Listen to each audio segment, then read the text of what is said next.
Hey, good Thursday evening to everyone. How are you doing? It is good to see you. It is good to be seen by you. And the person who is doing the seeing of you is me, Bill Sylvie, a.k.a. the Dungeon Delver. I'm just a guy. I'm just a man. But I bring you the goods 5 nights a week. Guests, classic RPG stuff, all the kind of fun things that you enjoy. And we have got some really fun stuff tonight. We've been hitting all the high notes on guests this season, as it were. And tonight is no exception. I'm very, very excited tonight as we have got Michael Gross and Zach Glazar from Frog God Games are going to jump in just a few minutes and join us. And we're going to talk about what's going on over at Frog God and all the cool stuff that they have on tap. We'll see if we can wheedle some future plan information out of them and just generally have a good time, because that's what we do around here. We have a good time, and I'm sure tonight will be no exception. Now, if you're sitting there wondering, well, how often do you have these guests, Bill? When does this go on? It may be because you're not subscribed. So please, if you haven't already, click the subscribe button. Click the bell icon for notifications. If you like this or any of the other videos we do, give it a thumbs up and leave a comment below and tell us what you liked about it, and then we can do more of it. If you don't like it, well, then give it a thumbs down and tell me below what you don't like about it. Guys, I read and try to respond to all of them, but like I said, please do subscribe, do hit us up, and we keep bringing it to you. Last night, of course, we had Kyle's birthday live stream, and I want to thank you guys for hanging out. And those of you who threw a few shekels in for Kyle, when I get mine from the folks at U of Tube, he will get his. Rest assured. That sounded more sinister than I thought it would be. But anyway, so yes. We are just a few seconds away here from bringing in Zach and Michael from Frog God, and we're going to talk to them about lots of cool stuff. And I just want to remind you folks, of course, that tonight's live stream is brought to you by our good friends over at Hellebarde Games. It's hellebardgames.com, and you can also find them on DriveThruRPG. Old school is always in play at the table with Hellebarde Games. But enough about that. Let's talk about this. Our guests tonight are two of the brain trusts behind arguably one of the more awesome. I would put them in the A tier, or the S tier, as you internet kids call it today, of new yet classic role-playing games, supplements, and all sorts of fun stuff. So without further ado, and to lessen the amount of time you have to listen to me, let's bring on our guests this evening. And we have a couple of folks, as I said, Michael and Zach. Let's welcome them into the show. And I will say hello, Michael, and hello, Zach. Good evening to you. And how are you, gentlemen? Good evening. I'm okay. I'm recovering from the lie about being an 8-year publisher, but I'll make it. But you are, man. You guys are. Well, I mean, you've published an awesome piece of D&D history, with The Lost Crypt, which I am forever. Well, that's probably, of all of our unsung titles, that's the one that deserves more than it gets. And I think honestly, maybe we should republish it again. Maybe we'll put it in Pathfinder 2 and in Tales of Valiant. Well, that would be awesome. Honestly, if they were open to those kinds of things, seeing like why we are at where we are, which is what I think is the greatest part of doing all this, is thinking about those things. Because I have, like you, I see yourself behind us. I understand where we sit is not where the majority of our customers or fans in the gaming sit. But I would sit there all day and lecture them about why this is great. And your module is a great way to show people why it was fun before. So, well, thank you very much. I really appreciate that. And maybe one of these days, the whole thing, the whole Teeth of the Barkesh Door will get published. I would certainly not hate that. but that's not that I'm not here to aggrandize myself, but there is one other thing that I did. And we're going to get into how you guys are now publishing it, but there is the Elemental Moon, which I did with Lance Havermail, and that kind of goes into some inside baseball with Frog God and Necromancer, and we can kind of talk about that shortly. But I feel like I have to do this. This is like the standard disc jockey question to the rock stars when they're on the show. So, Zach, where does your gaming come from? Where, when, where, why, and how were you when you first picked up a set of those funny dice and that crayon? The very first basic set I got was an Earl Otis set, which is explaining why earlier when I was telling you how excited I was to get Earl on the show. Yeah. I got it because we would travel. I live in rural Arizona, still do, but not far from where I did live. And so, a town of 8,000 people is a pretty, not much happening. Though when you're 8 years old, you don't need much happening, but you really feel the weight of what's not happening feels heavy on you, right?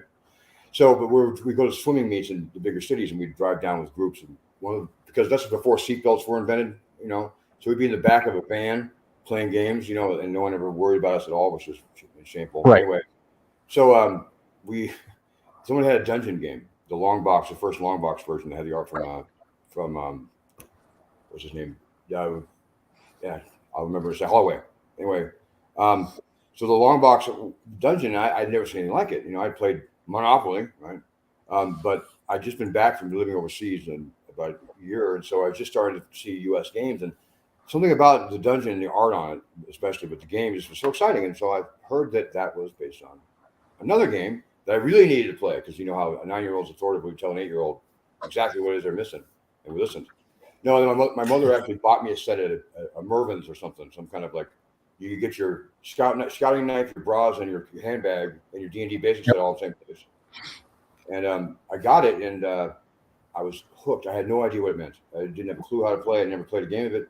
I must have read that book 60 times. I would go through the equipment list. I still see all the art in my mind.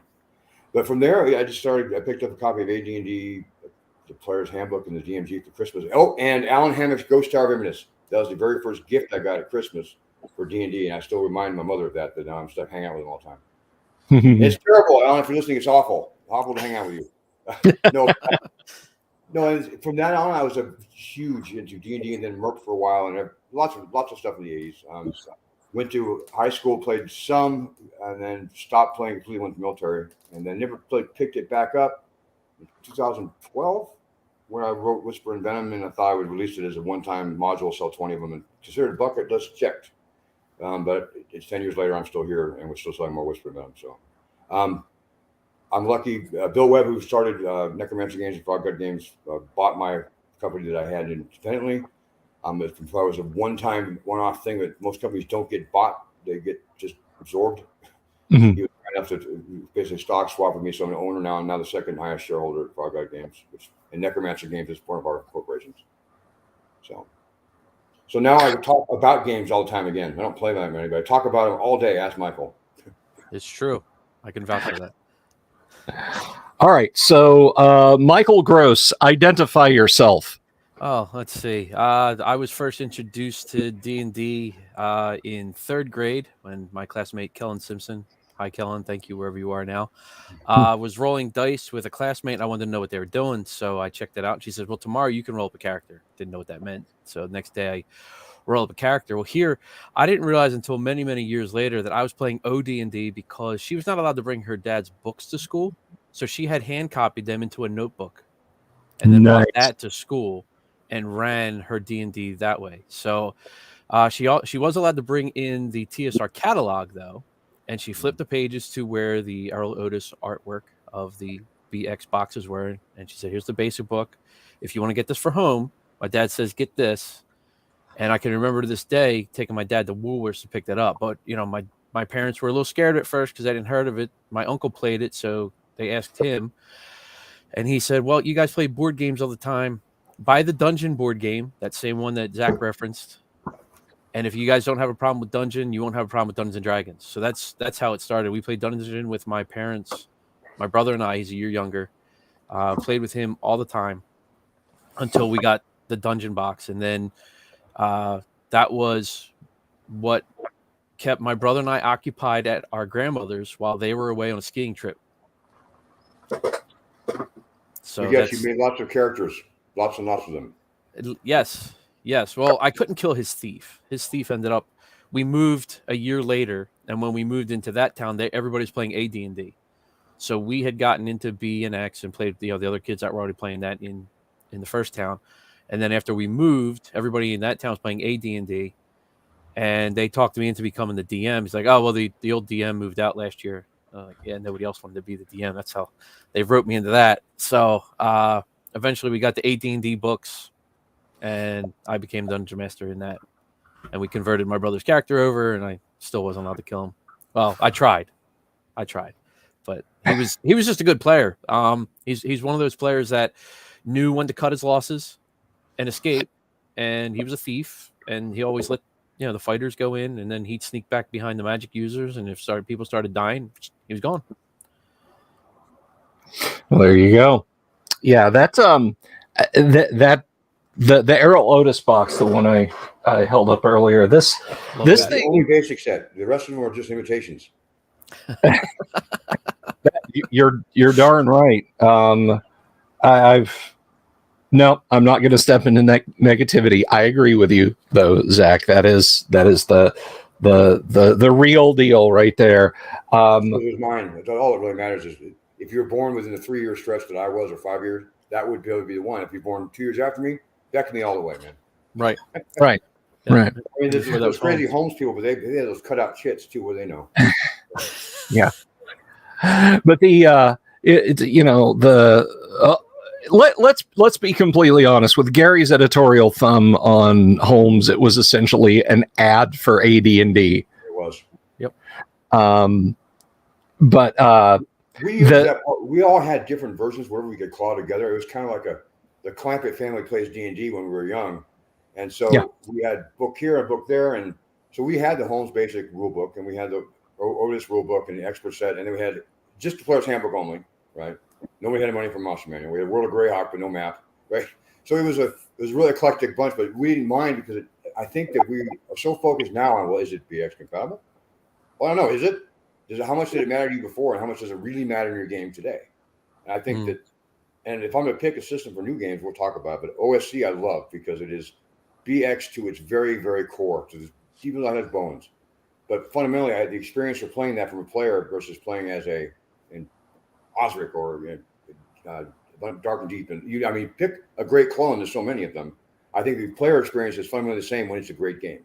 But the one that comes closest to it is OSC, and it's because it's the right era. Right on. And we've actually done an unboxing. I haven't done a deep dive yet, but we've done an unboxing of OSE, and it does look pretty intriguing. But that Errol Otis basic D&D set, Tom Moltvey edited it. That thing was endemic, man. We had and some of you here in the States might recognize the name, and Albertsons. Mm-hmm. They're a big, huge, mostly grocery store. But when we first moved to Florida, they had a toy dime section. Yeah. They had a toy department, and they sold everything from bicycles like Huffy bikes, Schwinn's, to BB guns, and that you could get a basic set and an expert set. They sold that at the Disney at Disney World and Disney Village. The Village Toy Shop sold for a couple of years the basic sets of D&D, which I thought I had imagined it, but someone who had come to Florida back during that time, during the early 80s, confirmed it. I asked on Facebook, and I'm like, hey, did anybody ever see this? And somebody was like, yeah, I bought my basic and expert set there. I asked my parents. That was what I spent. The folks were like, well, you can spend some money at Disney, whoever, and they wanted them to buy a basic D&D. So I'm with you 100%. My mom would send us to the mall to go to the movies to get us out of our hair for hours. Movies and lunch, if I did not eat and skip the movie, was just enough money to buy a module at a bookstore with tax. Like Nice. 9 cents left over, and I did it like 3 times, and she found out she was mad. I'm like, well, you care? It's my money. But apparently, not eating and wandering around for 5 hours in a strange place wasn't her idea of safe. God. The A1 was not going to play itself, though, Mom. Come on. Exactly so. Exactly so. So we do have a question here. Let's see. Road War 2000 background, basement wall, answering code. Okay, so I'll get these real quick here. Let me go over. Connect asks, where did the name Frog God come from? What's that all about? I always figured it was Temple of the Frog reference. No. Well, I think they both eventually come from the same source, right? But the one that Bill Webb, when he founded Necromancer Games, he was always a big fan of the Clark Ashton Smith novels. And in the Clark Ashton Smith, I can't remember the name of the series, Necromancer ones, I think. There is the Frog God, so Thog was there. So that's where that came from. And although I think that's where the Temple of the Frog ideas came from Arneson's campaign as well. But the name was, he published under Necromancer as the half owner of Necromancer for 10 years. And then when he stopped when 4th edition came out, figuring that, didn't love 4th edition, and kind of thought maybe he's gonna do like adult things. He's really bad at being a regular adult. And so they started Frog God Games. And it's a common question we get, but it's a Thagwa from Clark Ashton Smith. Oh, there you go. Like I said, I always figured it was a Temple of the Frog. That's a good guess too. It's honestly, I thought it was in the Muppet Show, but what do I know, right? Right on. Temple of the Kermit. I tell you what, Kermit D. Frog. That's right. Kermit D. Frog. So, Michael, what? I know. Zach, by description, drinks beer and smokes cigars and tells horrible lies about things that he's done on Liberty and Port. But what do you do as a guy who actually works for Frog? I'm a jack of many trades. I'm handling the Kickstarter that we're doing right now, answering questions and posting the updates as we hit different $1,000 levels in pledges. Mm-hmm. On the content team where we review manuscripts that are submitted, and we can either make suggestions or approve or deny what's submitted to us. Trying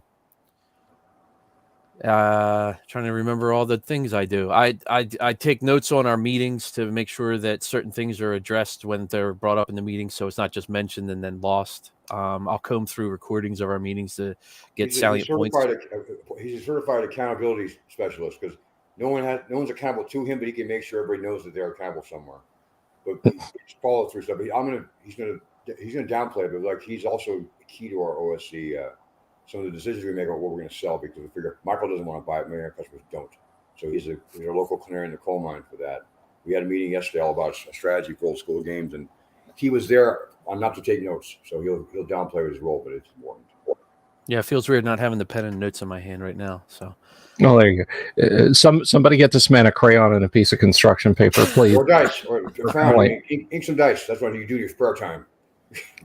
No being idle. There you go. So you mentioned a Kickstarter. You drop that link like in the private chat there, and I'll put it up on screen for you guys, because we're all about independent publishers and getting stuff, getting the word out there around here. We had Heidi Gygax and Eric Garland on a couple of times, and they actually hit their goal on the show the first time they came on. I was pretty proud of that. That's cool. No, this one is we started doing OSC work about a year ago. We released 2 shorter, like our Christmas module, Yule Cat was an OSC. I think we have another one that we've done, but this is the first one that is a real focus is lay it out like, present it like, and do what we thought that would do the most to promote Gavin's game. Because Gavin and Gavin has done awesome. The Necrotic Home that sold it over in the US has also done awesome. It was incredibly successful Kickstarter and game. But what we noticed with it is that they're very specific about how they want things presented. Because Gavin looks at like a philosophy. To me, it's like a design philosophy almost. But minimalism on presentation. Do you open the book up to a spread? Two pages facing you. Everything on that 2 pages should be all you really need to do everything in that location that it gives. And so the way with like Whisper and Venom we did again, we did one in 5e and we one in OSC. The OSC version is totally different laid out, different page trim, different presentation, different everything. And we did that because they cared a great deal after reading, months of reading on the Facebook pages and everywhere else. They really cared about the efficiency of being able to play click and on the fly. And the way that was with bullet points, they took the maps and we cut the maps back up with cropping to put them on the pages where they reference information. So it made it really, it made it like a fast playing game. And that was important enough for us to spend the extra money to do a second trim size, and whole another layout, whole another review pass. I mean, there's a lot of things involved to make sure you get 2 very desperate outcomes from the same information. But so this is the first one, though, from scratch. We redid this one to make sure it did follow with the one for OSC, and we made the design decisions we liked. And it's an A5. So we're real proud of it. We have a catalog of so much stuff. As we grabbed some we thought was the better or best monsters that we had that should be in the OSC monster books that they make, but they didn't put them there because they're just desperate to do it. And I'm pleased with that. I'm actually, when I saw the layout from Chuck Wright 3 months ago now, I was just jazzed. It was like a game. I really wanted to buy it, and I'm making it, so I was pleased. So, what? And I'm seeing your questions, chat. Don't worry. I'm just kind of letting those stack up, and we'll get to those. But my question for you is, of course, the ongoing self-own from Wizards of the Coast that started back on January 14th, 15th. January, the longest year of my life in January. Yeah. I complained because I have some preliminary thing that I'm working on with Tracy Lesh, and I was like, well, damn, that might not come from here. Here is both of you guys, your bread and butter. And Wizards of the Coast is like, yeah, no, you're done. It was cartoon and super villains. I mean, this is the kind of people who want to take Scooby-Doo's, Scooby snacks, and they want to take away all the kids, like the community centers. Like these are the kind of villains you expose in cartoons. It was just so ridiculously bad the way it came to us.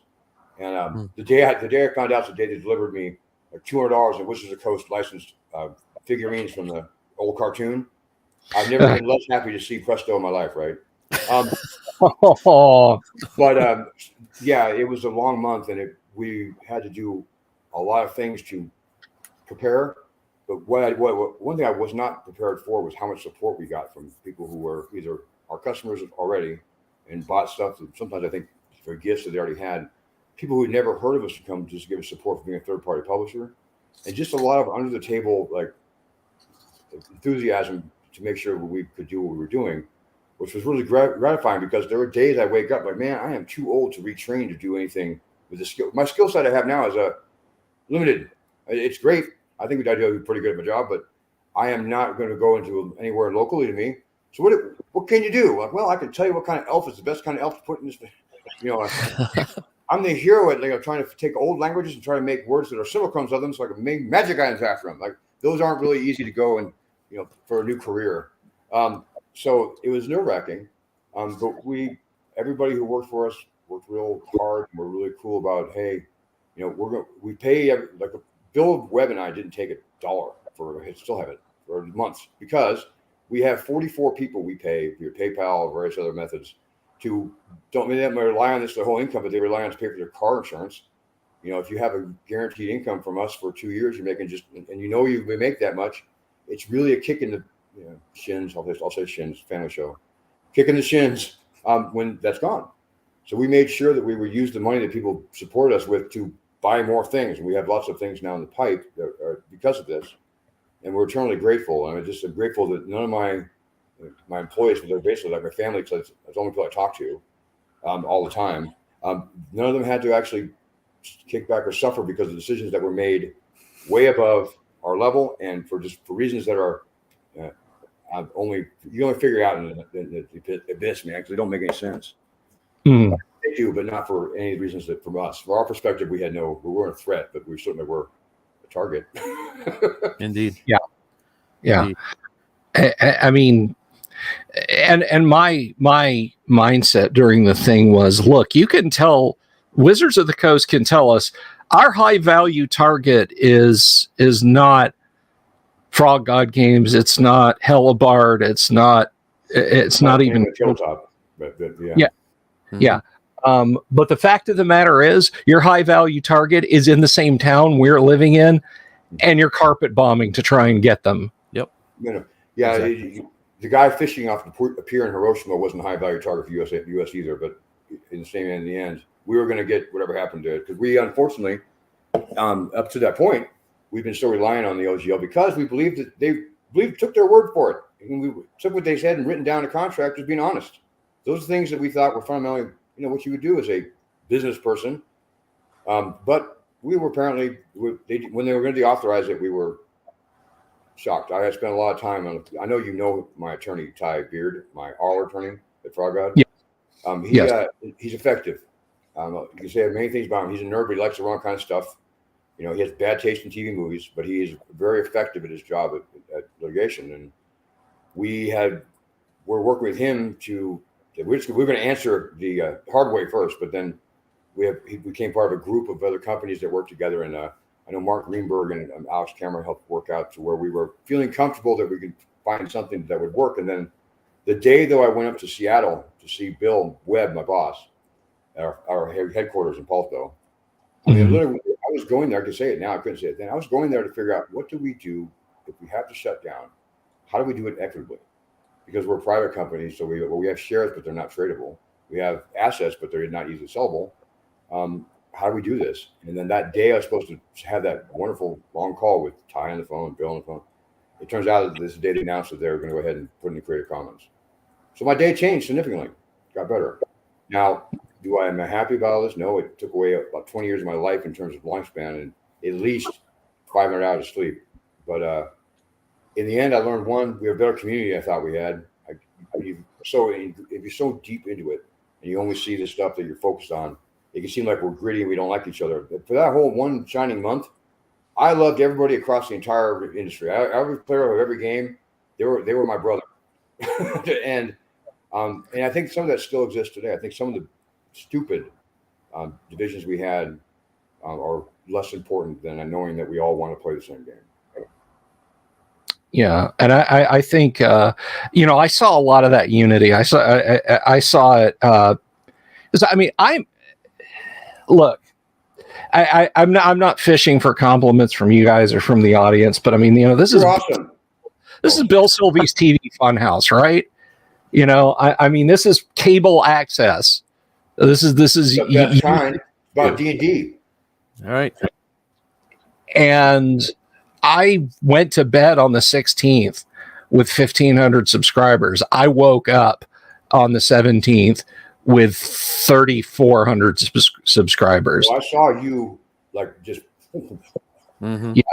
And I had people telling me, I go to YouTube, logged out, and on a different device, and I'm seeing the videos, your 10-minute videos about what's coming out of Wizards on the front page. And I was like, holy crap. And it was wonderful to see, because I was seeing people down in the comments who had their parents weren't alive when AD&D rode tall in the saddle. Okay. Yeah. My local game store, I have that problem. And these people were in my comments talking about how we got to stick together. And I, frankly, if anything good came out of this, let me see, I can say it in 10 more seconds. Then we're past the half-hour mark when the YouTube bots don't really care anymore. But if we can say anything good came out of this shit show that Wizards of the Coast put us through, it is the unity, and I think it's still largely there. Michael, I mean, I don't want you to feel like we're excluding you, but I don't know. I'm the quiet one usually.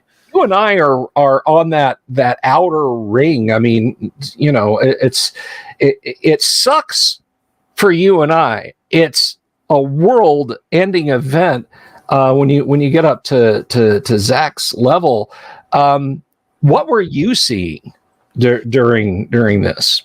Well, having started when I got back into, I didn't mention I had gotten out of gaming, not willingly at first, but when I went away to college, my birthday's in September, so I didn't take my gaming stuff up with me because I didn't want to be the first freshman to un-nerd himself.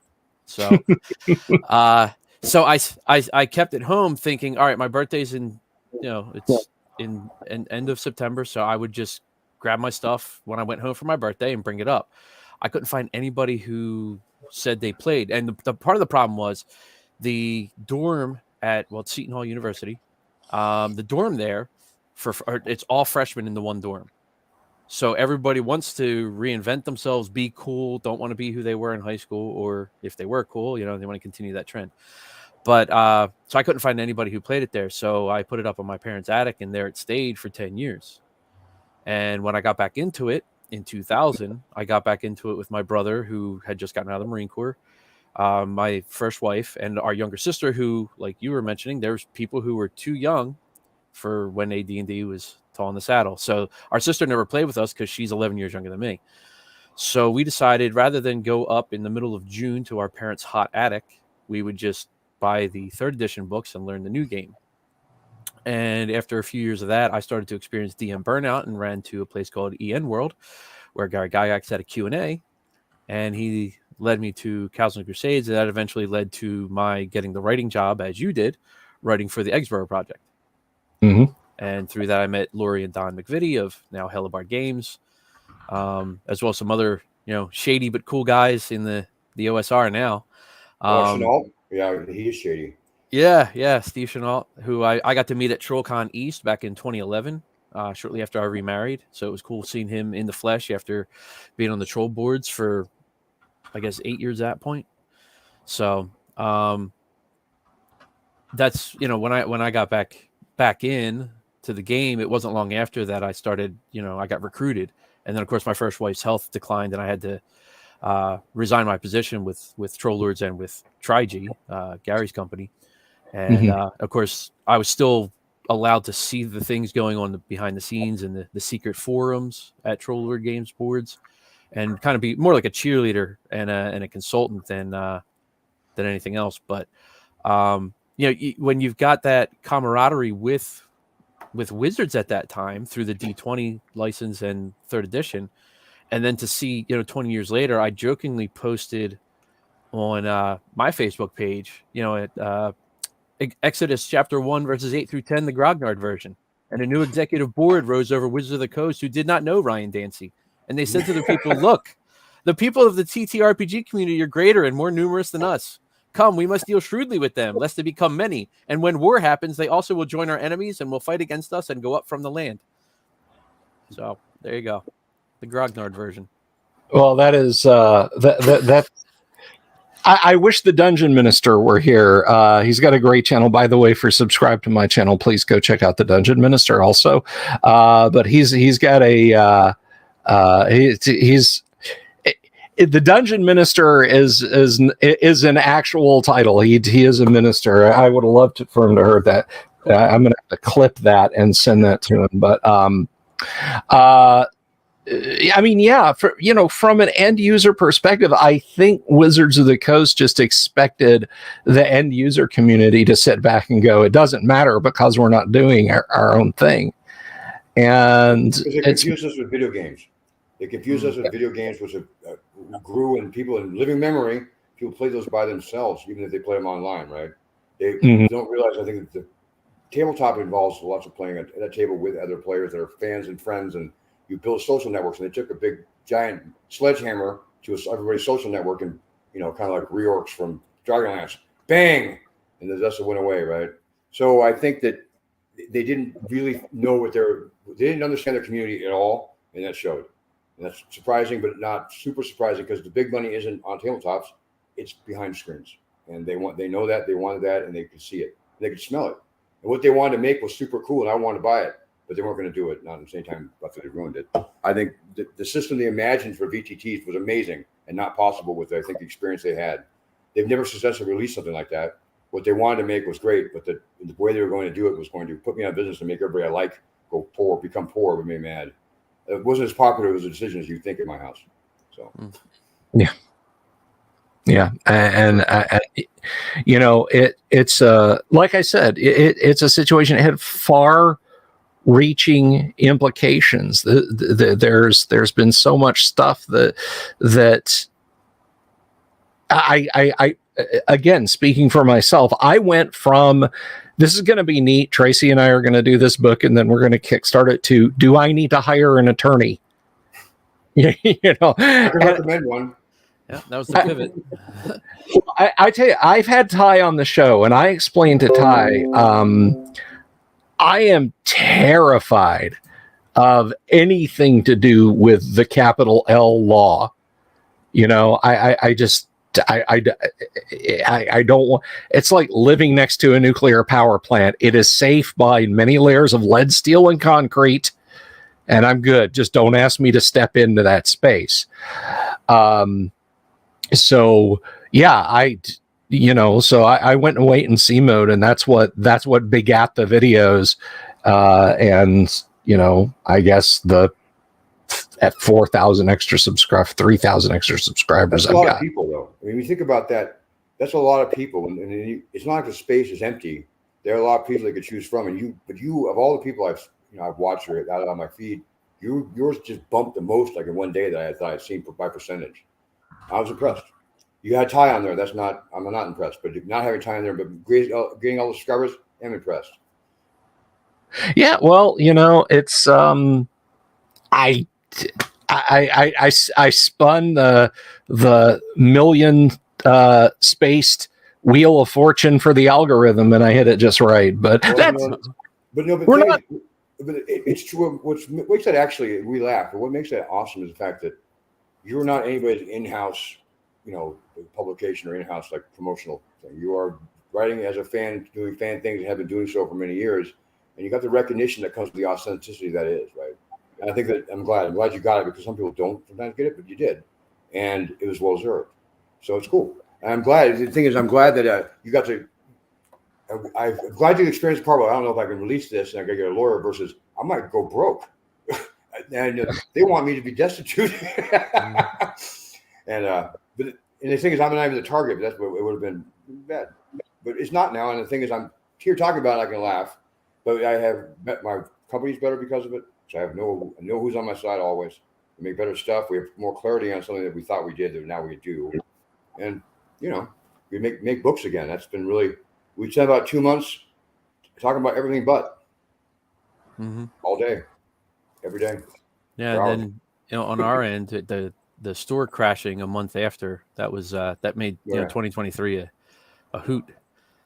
Yeah, I have heard so many stories of vendors, third party publishers, stores crashing because of demand, because of what Wizards did, and it just makes me smile. You know, Kobold got walloped like that. You guys, we just changed the Shopify like right before this went down, and Shopify has no load balancing, right? It uses Amazon Web Services to make sure you can get in. So if you have 10,000 people show up, they're supposed to be able to make sure you can handle that. They can't. It's not true, but it's much better than it was, and it turned out well for us. So. Well, so we have a raft of questions here. Let's see. Kabuki wants to know what is the piece of art above Zach?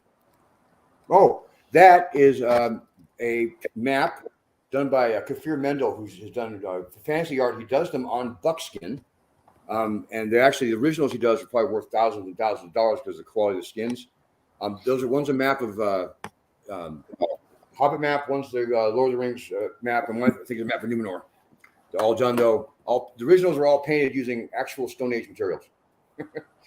So that is really, really cool. He's a really great guy and a really good artist, and he does Twitch streaming. And we met him because he was a vendor at GaryCon, and my wife came to GaryCon, and she's obsessed with his maps because they're just so in person, they're just stunning.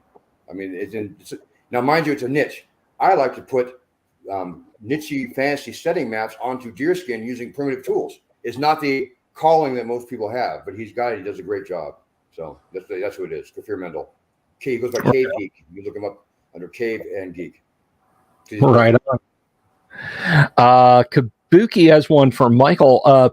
Do you prefer Road War 2000 or Auto Duel? Yeah, your job depends on your answer here. Road War 2000. I never got to play Auto Duel. I had an IBM PC Junior, so there was about a 18-month span where there were games that thing could handle. So it was just, I remember after a while, I was like, oh, well, it doesn't have those. It doesn't have that. And there's no way to upgrade it. So, yeah, we were pretty much stuck. We got that 85.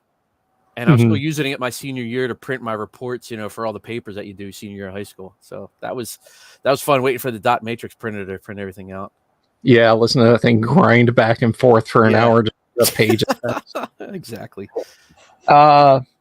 I guess this either of you guys, both of you guys can answer this one. Jack Photon says, do you guys do your layout with Adobe or Quark?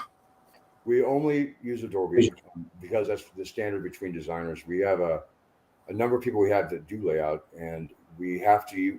Adobe has made it so easy to integrate with the Photoshop, with Adobe of collaborative tools they have when you're part of the Creative Cloud of business accounts.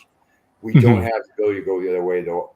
I personally miss Quark Express. I found it to be it's time superior, but we have to use InDesign, and we use InDesign with 4 different business accounts across 8 designers off and on. So it's mostly because we don't have choice. I got you. And this is just a general comment, but I thought it was a nice one, so I put it up there. From Deadly Dungeon Master, longtime Necro Frog God fan, first exposure on 04. Was lucky enough to play in a late night session at the Ram Brewery with Bill Rudd. I don't know if I call that lucky or not, but I will say that Bill runs games like nobody does. I've never seen, like when I first met him, I was in North Texas, and he's walking on a table. He's walking on a table where 18 people in a room, and they're all having a good time. I thought, what kind of person plays a game with 18 people? He does. In fact, he does terrible with less than 10. He's a really good and quick moving GM that he believes in the game being fun. He only uses 20s and D6s because he doesn't want to slow himself down. He cares about the game being collaboratively fun with everybody at the table. So I hope with the Ram, you got the best of that as opposed to the hooting, kind of like the old riots they used to have Byzantium over the chariots. That's the way his games devolve into by 4 a.m. They become a raucous. Right on. Speaking of chariots, this is one, and I know this is kind of out of the blue. Official Frog God miniatures. Is that something you guys are gonna do? Thinking about doing? We have. First of all, we're not a miniatures company. I made miniatures for Whisper Band. We resold the ones I had made in 2013 during the Kickstarter. Being a miniatures company is a different kind of business, 1,000% than what we do now. Just because our customers like both does not make us good at either initially, right? We have licensed with Next Level Miniatures, who we've worked with twice, and they're miniatures for like Rapid Attic. I've liked them a great deal. They had people complaining the scale wasn't right, but to me, the scale was perfect because it's the one kind I prefer. Does that make it right or wrong? No. But the feedback you get with miniatures is something we're just not used to. So we're happy to have somebody else do that. We can approve what they look like, but when we get the approval, I don't hold my hand like, his head's too small or his weapon's not big enough to be on scale. You know what? I don't know. I won't know until I hold it in my hand. Even then I couldn't articulate it. So we have other people who do that, as their job, create them. And so I like miniatures a lot. I like digital tokens a lot. I like things a lot. I have more things than anybody my age should have. But we're not going to get into that business because I know what success looks like in its Reaper. I've been to their factory, and I assure you, nobody at Frog God Games has any capacity to wake up at 9 a.m. to go run a factory. I assure you that's true. Right on. Would you has anyone ever come to you and said, "Hey, we want to be your," like Grenadier and TSR? Clearly, TSR was not. No, they do, and like Next Level does. But one of the things is there's no compelling reasons for have us have an official miniatures line, except for like with some monsters in Rapid Natic that aren't common. But nothing's to stop anybody from looking at our book going, well, that Frogamoth's great. I'm going to make a Mogamoth. Just the same, but with a different letter. I mean, we are not at a level to where this intellectual property is valuable enough to us that we would sue anybody, right? There's so many, it's so easy. The barrier to entry is pretty low, especially now with 3D printers, it's really low. That it's the attractiveness of the business model for someone who's serious would, it would be, you have to think real hard. And like Reaper does great, but they're part of Hobby Q. They make a lot of money making angel figurines. No one really knows that, but they make lots and lots of religious figurines and just designs that you can do. And then they have a whole section of that separate from the Reaper stuff when I went to their warehouse because they did tours and nobody came to see the God stuff. I know that disappoints some of you God loving people, but they all came to see Sophie the motorcycle wearing demon because that's what Reaper's of course, it's like you go on business. It's the same as like apps or like I would love to be in the business where we could use apps with games. We can find a way to use data back and forth to make the tabletop better. We don't know anything about that. We don't know one thing about that. I know what I want, but I know what I want in a car too. I can't build a car. A lot of mistakes get made that way, right? But we know what we make. And if they want people to make stuff for it, we always talk. We just had an Italian translation of Bard's Gate go out. We're happy to. We had people do like T-shirts and book covers, and that's all great. If they would do some old school retro computer stuff, I'd be happy to do that for them. But anyway, no, we have. In a perfect world, I would own Reaper and this one. But instead, I rely on them. So. Yeah, it seems to be endemic that miniature companies are, as you point out, Reaper is Hobby Q, and then you've got, of course, the awesome stuff that the Dark Sword does, and you think, well, they work primarily in metal, and metal's getting more expensive. I wonder if they're going to feel the squeeze. No, because the guy that runs Dark Sword is an attorney and makes a lot of money. And so he keeps his business alive because he really likes miniatures. Mm-hmm. He's not just someone who said, I'm going to start a miniature company and live or die. There's a lot of those people who said that, and they're still not running miniature companies. And the hardest part is if you love and understand miniatures a lot, you better love and understand supply chain problems a lot, right?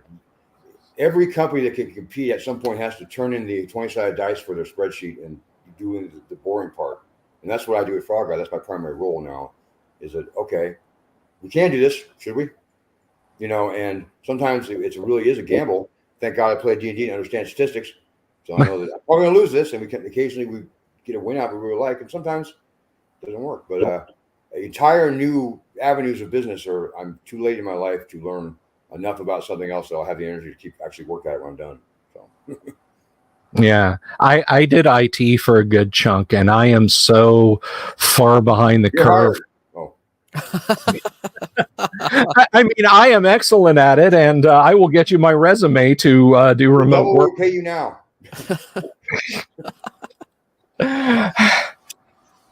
If we're going by my last paycheck, that might actually help. But that's no. So what? Other than the Kickstarter, what is the big thing you guys? You know what? Actually, I'm gonna shift my fire a little bit. What are you working on right now, Mike? What have you got going on? Let's see. Right now, we're finishing up the aforementioned Kickstarter, which ends at 2:30 tomorrow Eastern time. But then right after that, we've already started working on the behind the scenes of our next Kickstarter on the Tales of the Valiant for Tome of Horror 2024. So we're going to start supporting Kobold Press's upcoming game with a monster book of our own. So that'll help. Which is the gracious thing. I'm going to interrupt you just to say that. Yeah, good. The greatest thing in the world is because it went Creative Commons.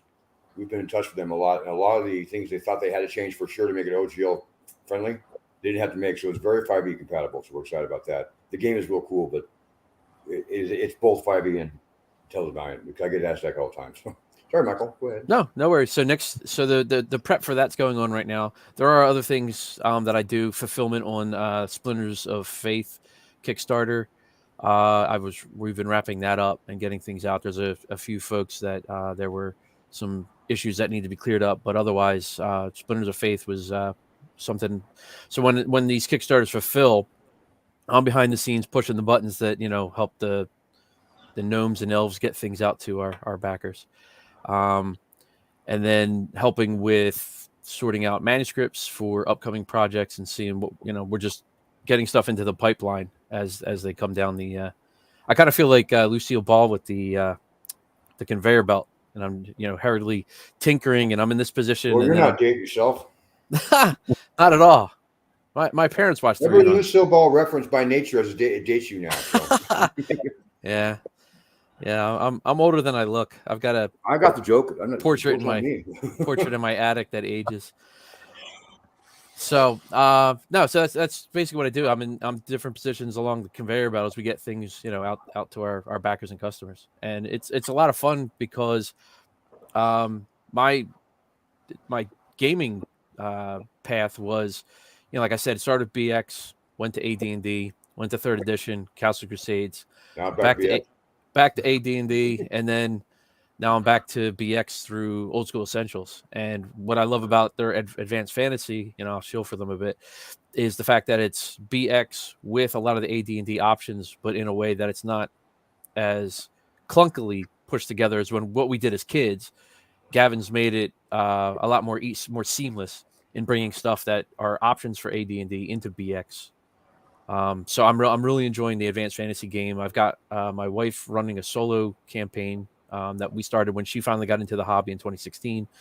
And then we have a family-wide campaign with my wife and the 3 kids that we're trying to resume. I had to stop playing a bit because we were taking care of my mother-in-law. She had Alzheimer's, so she lived here for 3 years. She passed away last year. So slowly getting back into what we were doing before she really declined. But we did the right thing, took care of her. We finally sold her house earlier this year. It's just it's tough, and my heart goes out to anybody that's caring for someone who has that, because I think in our case the best thing was to bring her here and make sure she had the best quality of life she could have her last few years, rather than send her somewhere else. But bringing back from that aside, I'm thankful that I have the time to game, because I didn't have that when I first started working with Frog God.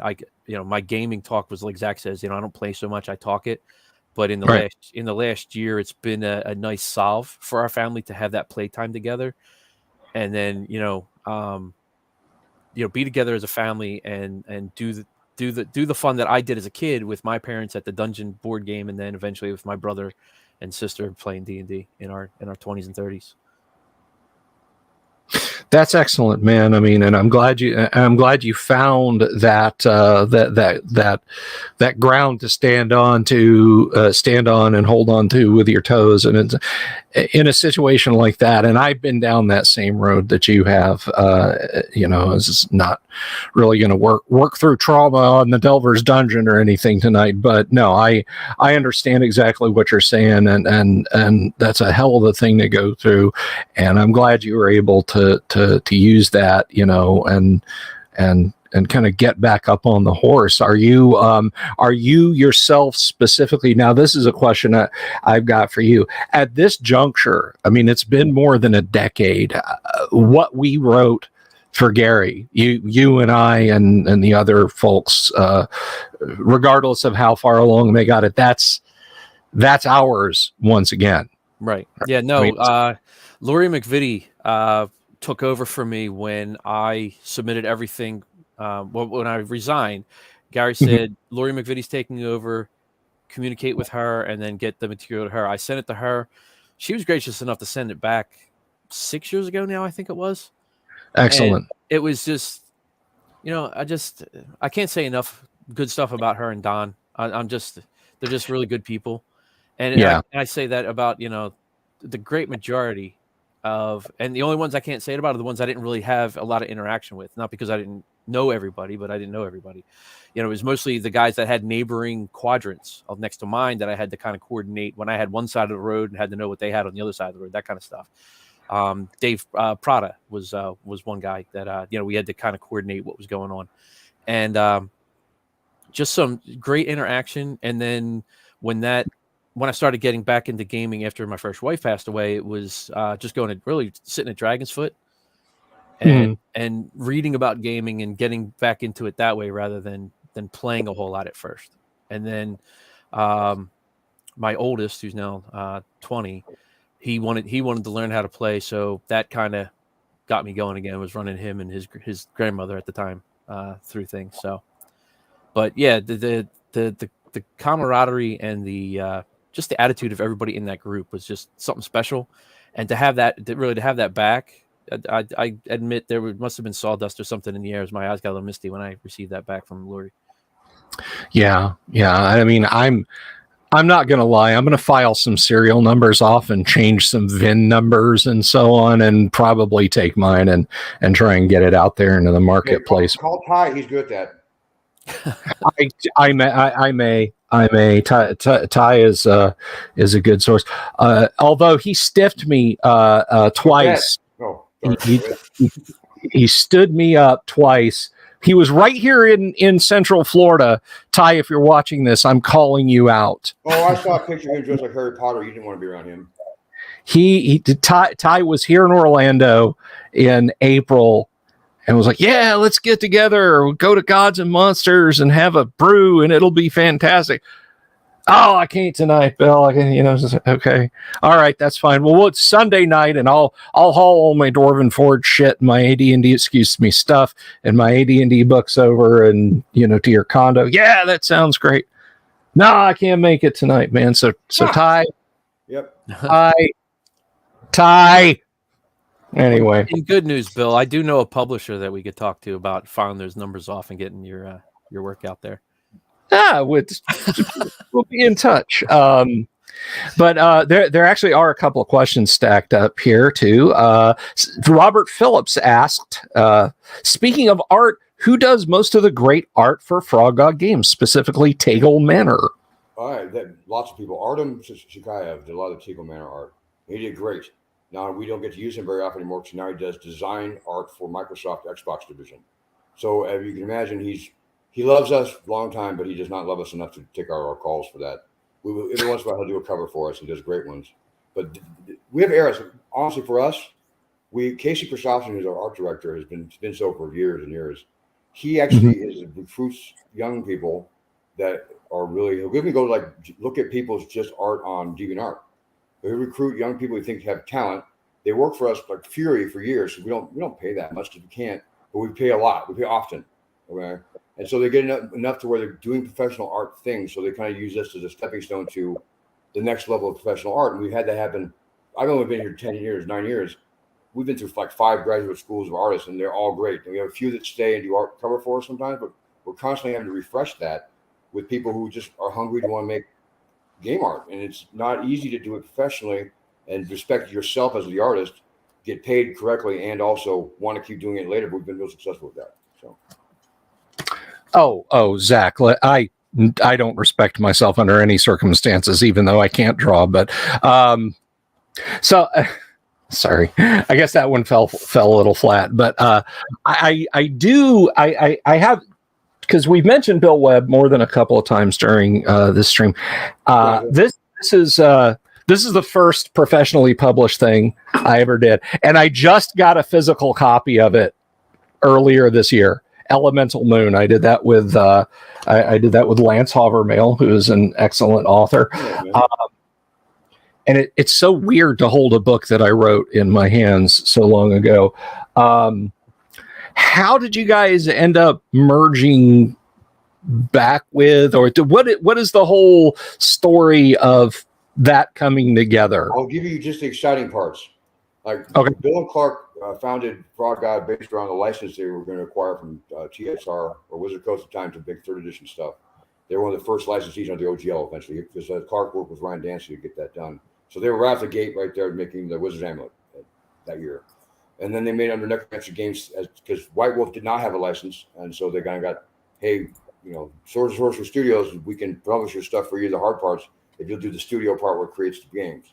So they did that for a while. Clark and Bill owned Necromancer half and half, and that went well for them until about 4th edition. So the year would be around 4th edition, and they did not like the 4th edition OGL basically. So rather than fighting it, they kind of noped out. He was working full time with 2 young kids.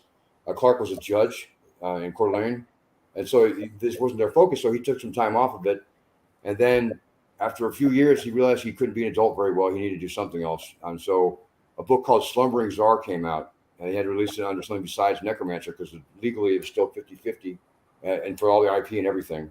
So we did Frog God Games released Slumbering Czar, which was 1,200 pages of delight.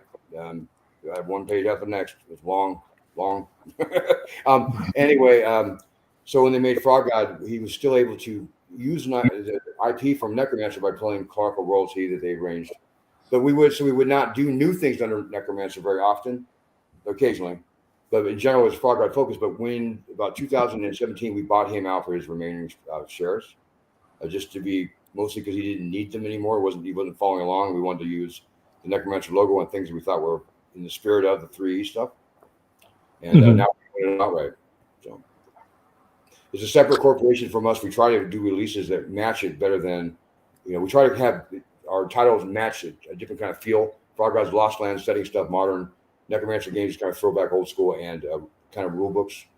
But it's more important that we get our stuff out to people than we are loyal to our arbitrary line between the companies.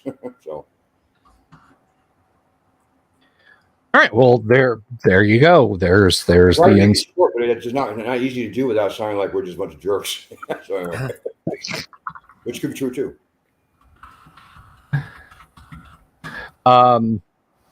So I just real quick, I had heard that there was a sequel for this in the works. Do you have any news about that? Is there anything? I don't know. I need the author to give me a call.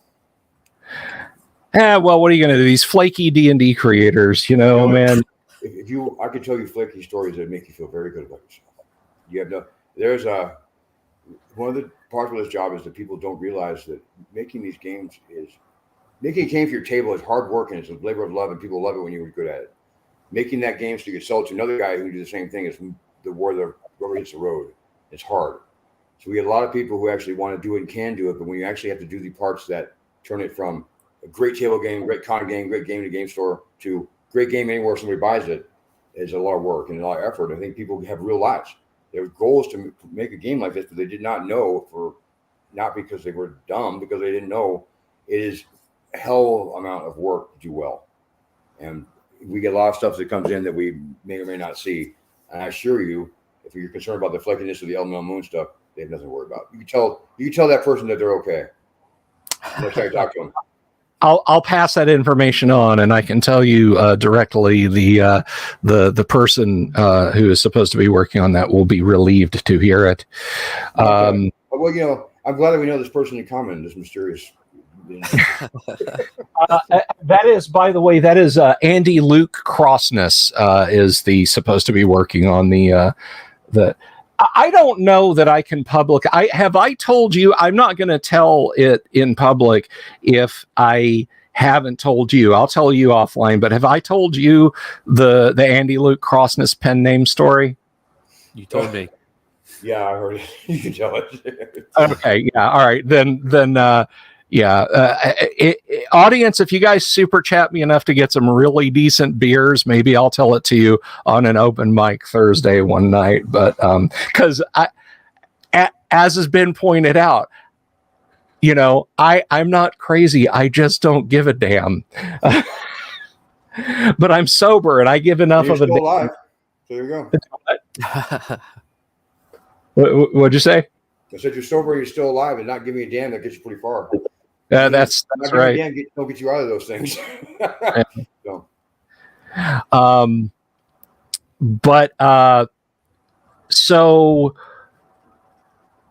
what, Michael? I keep trying to pin you down, and it's like trying to put my finger on a dot of oil. I'm wearing that Bill Webb shirt of evasion.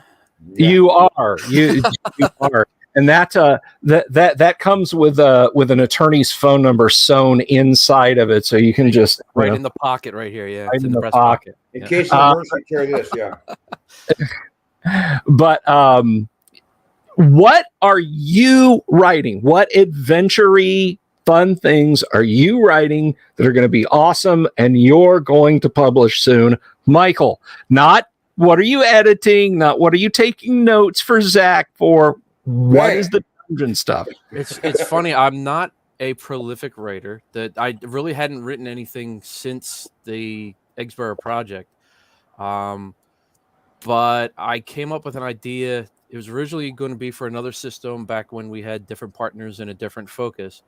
But it's easily translated to and still not in Old School Essentials. So in the update, I think it was yesterday, we announced that it could be because of the law chaos neutral dynamic in OSC. I had an idea for a healer because of our daughter was 6 and she wanted to be a healer. She wanted her brother to fight the monster and she just wanted to heal him while he fought the monster. That was pretty much the whole impetus for this whole thing. Back when we were playing Swords and Wizardry. So now that we're playing OSC, they still don't have a healer. Yes, there's the cleric, but she wanted to just be somebody who healed behind the scenes, let everybody else bash the monster. She'll stay back where it's nice and safe and help her teammates. So she was kind of the inspiration for that. And I wrote the healer originally for Swords and Wizardry, and I'm translating it to Old School Essentials. But we're kind of putting a spin on it where, yes, it's going to be an NPC class for the healer.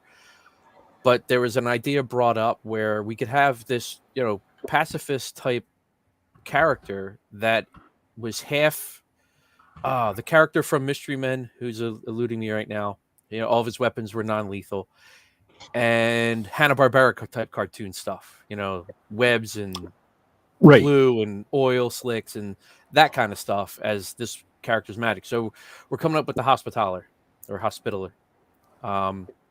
class for the lawful part. It may come around where I'll do a neutral one and a chaos one, depending on how long it takes me to chisel out from the marble the Hospitaller from the class from the idea that I had from the healer. So we're going to do the healer for sure as an NPC class. That'll be released to backers as a free stretch goal that got released at 25,000. And the Hospitaller will be released with that as well. Excellent. I look forward to seeing that out there, man. No, not the spleen or the Sphinx. It was the guy that lived in the amusement park. And I can't think of Tom Waits. Is that it? I think it's Tom Waits. Tom Waits. I can't remember his character's name. Heller. Dr. Heller. That's it. That's exactly it. Dr. Heller. Mystery Men is a gem of a movie. It is a fantastic film, and I will fight anyone who says otherwise. I'm on that boat with you, buddy. Everybody talks about, this is a good D&D movie. That's a good D&D movie. The best and only hero system / champions movie is Mystery Men. If you're looking at the Marvel cinematic loaf going, that's our hero system group right there for the last 5 years, you're lying. Yeah. Mm-hmm. Yeah. It's never like that. Your hero game is like Mystery Men, end of story, and you should watch it. Kabuki says, have I ever read Flaming Carrot comics? Yes. An epoch ago, when North America and Africa were joined, was when I read Flaming Carrot comics. Yeah, all right. Jorge Uribe's got it. We are number 1. All others are number 2 or lower. Lower, yes. Hey, Bill, yes. I brought something I wanted to show you. 2 things. One, I'm going to scan for you.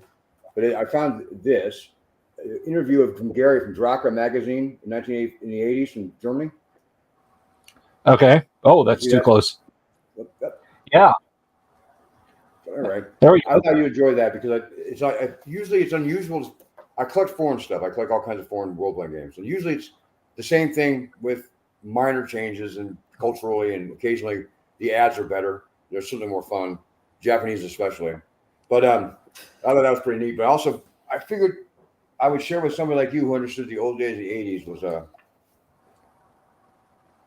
Do you know those lately? Oh, hell yeah. Remember those? Yep. Yep. I'm tempted to bust it out and see if I don't electrocute myself using it. But I think that, the world still needs me, right? The second part, TSR was trying to get into everything, and there's this fantastic bit. I mean, I know a lot of people may have this idea that Gary was some kind of hobby purist, that he wanted a room like this and 8 sweaty teenagers, men or women or college types, playing D&D, and that was his stated goal.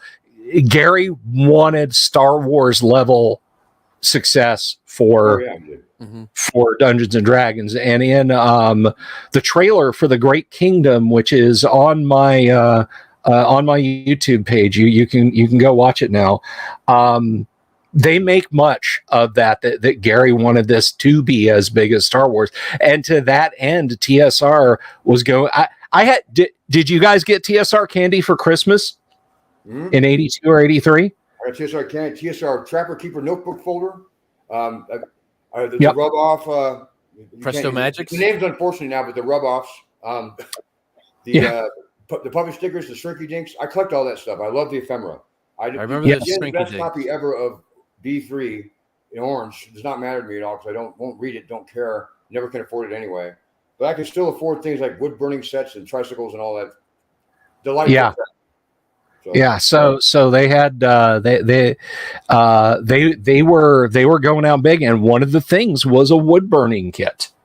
And a stitch kit, like a hook and yarn stitch kit of a dragon on a pillow. Yep. Yep. The needlepoint company. And I mean, was it a good decision? Probably not. But when hindsight says no, and because they didn't know anything about those markets, they just were getting into every market they could because they had no budget. Because when you have so much money and don't know how to spend it, there's nobody constraining you from trying the stupidest stuff. You have no business doing it. I think that's what happened. And I've had like Heidi Gygax has been on the show a couple of times, and I've met her. She is a fantastic woman. She's an absolute lovely person. Heidi is, and she talks about living in Lake Geneva and being on food stamps. And me and my family were there in the 70s too, and to go from food stamps in the winter of 1973 to Dad just bought a couple of horses in 1977. That's a pretty huge jump. That's literally, like, I guess today the equivalent of hitting a 9-figure lottery or more. And there's, when your company gets that big and you're literally looking down going, this thing literally, it just keeps going up. It's like universal expansion. It's never going to stop. You start looking at options like, why don't we buy a needlepoint company? There comes a point when having too much cash is going to cost you money. I mean, having cash on hand and not invested is just asking you to get, taken to the cleaners. I'll put it nicely. By all kinds of things. Having cash is a liability when you're a certain space, and there's not a lot of good studies on how to do that well. Like most tech companies, they think they do because they're still here. That's usually the best one. Is that do they survive this giant growth and they're still in business? That's a win, right? So TSR, the Dungeons and Dragons name did wonders to try things that would never have done good anywhere, honestly. And I love to bought it all. I still buy it. I had the for a few years. I had the was it the Dungeon Adventurers, the monogram model diorama? Oh yeah. I got outbid on that one. I got outbid on that. I told $900 and I couldn't get it. So I'm bitter. I had one of those, and the guys who played D&D in high school, I was like in early middle school when I got that, and my sister was in high school, and she had friends who were D&D nerds, and when I got that set, suddenly I was very popular with them because miniatures. I had a giant box of miniatures for ready access. That's being real popular. That's awesome. Yeah. Yeah. That was that was a trip back then, man. That was a heck of a ride, and this might interest you, and you probably know this, Zach. And obviously, you're rocking some vintage computer stuff behind you too, Michael. There's one of the double-digit issues of Dragon magazine. They have a self-inserted want ad in a Dragon magazine. We're thinking of making computer software. Can you program in BASIC? Contact us. They hired the guy who made Skyrim. The guy who worked there at TSR Video Games was Bruce Nesmith. Mm-hmm. Yeah, that was the craziest thing. The Dawn Patrol game's okay. The dungeon one was there, and the Dungeon Master's Assistant, although cool, was no fun to use. Those three they made, and Thesis and Minotaur, those they made, they were just that was probably the only wise investment they did, because it was probably closer at the time to same development, and I personally love them, especially Dawn Patrol. But yes, but I think it's funny that Nesmith's name is now on the top of the Elder Scrolls 6. Right on. And I've got hey, I'll tell you what, I still use the Dungeon Master's Assistant Volume 1 and 2. I got to run them through DOSBox, but I still use them. I was starting to get really interested there. Now I'm like, come on, man! Dungeon Master's Assistants Volume 1 and 2 are essential. DOSBox, I was out. It wasn't a Dungeon Master Assistant. I had no problem with the assistants. It said DOSBox. Oh! You're pissed that I don't have an 8086 sitting here running off. I'm just sad. No, I get interested every now and again. Like when you got the VIC 20 and the Super Cart, I was like, oh man, there's a VIC 20 for sale down at the we have a retro video game store in our mall, and I was like, they want $60 for that thing. I should just dip in and I should just buy that damn VIC 20. This was a couple of years. Well, no, this was probably 6 or 7 years ago. But I was like, well, I mean, it was right around the time you got yours, so that was whenever it was. Yeah. But I'm like, what? I mean, I'd turn it on and I'd have fun with it for about half an evening, and then it would just. You said ready. You didn't believe it. Hey, the first. And if you're a nerd in the 80s, you're lying if you don't say this, but your first attempt to write a program on a computer in the 80s was to do something Dungeons and Dragons oriented. Yep, absolutely. Yeah. Commodore PET character sheet. That was us. Yep. My brother had I can't remember the name of the computer game magazine, but it had all the coding things you could put in it in the back, and sometimes would have been Gazette. If it was for Commodore. I know it would have been for PC Junior, because that was our first computer. Okay. Maybe PC Junior. We still talk to you, but it's gonna be hard, Michael. Yeah, I know. I tried talking our parents into get us in the Amiga or whatever was out in '85 that wasn't the PC Junior. The Dragon had those type yourself programs in it, right? They had a typo in it, right? And to me, that's the one group of people who shouldn't have been doing things that required absolutely zero typos was the current Dragon staff at the time. And I love those people because I still read old Dragons because it comforts me. I don't know why. It does. So Dragon 36 is just something I'll pick up and go, hey, look, it's Tom Wong. But it's different when you do the computer stuff because the expectation is different, and they did it badly. In a delightful PSR way. We did we did a bunch of different computer mags around my house. Compute and Compute's Gazette were the big ones. Occasionally Ahoy pissed me off because you mentioned typos in this. Orson Scott Card, the guy, or Scott Orson Card, whatever order that goes in, wrote articles for Ahoy magazine, the Commodore specific magazine, and it had type in programs. And I was so excited when he did this super complex text adventure. The Emerald Elephants was what it was called, and it was at a very strong D&D vibe. And I was so happy to get it, and I typed it in, and it had a bug in it. Like I'd get a syntax error, and it had to do with like using peek to pull a value out. Right.